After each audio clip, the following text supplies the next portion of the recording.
સમાચાર સુરતથી પ્રાપ્ત થઈ રહ્યા છે। સુરતના ઉમરપાડા તાલુકામાં વહેલી સવારથી બપોર સુધી ધોધમાર વરસાદ ખાબક્યો, જેના કારણે નીચાણવાળા વિસ્તારમાં પણ પાણી ભરાયા। સુરત જિલ્લાનો એકમાત્ર ધોધ દેવઘાટ જે જીવંત થયો છે।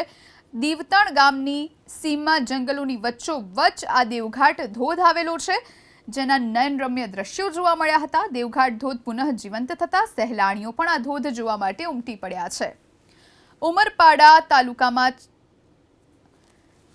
6 કલાકમાં 10 ઇંચ વરસાદ વરસી ચૂક્યો છે।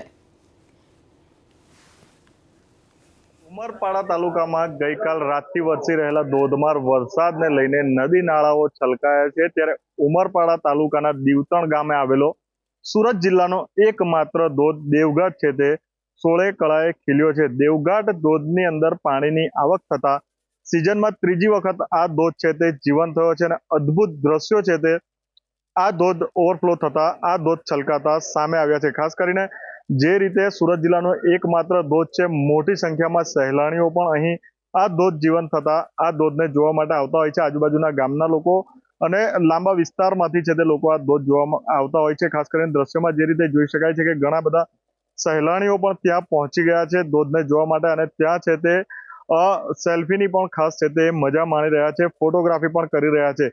સુરત જિલ્લાનો એકમાત્ર ધોધ છે અને ગઈકાલ રાતથી જે ભારે વરસાદ થયો છે જેને લઈને આ ધોધ છે તે હાલ છે તે જીવંત થયો છે। ચારે તરફ જંગલોથી ઘેરાયેલો આ ધોધ છે અને મોટી સંખ્યામાં સહેલાણીઓ પણ આ ધોધ જીવંત થતા અહીં છે તે ઉમટતા હોય છે। ખાસ કરીને જે રીતે વરસાદ ઉમરપાડા તાલુકાની અંદર છે તે વરસ્યો છે અને જેને લઈને આ ધોધ છે તે જીવંત થતા મોટી સંખ્યામાં સહેલાણીઓ હાલ અહીં આ ધોધનો નજારો જોવા માટે પહોંચી રહ્યા છે।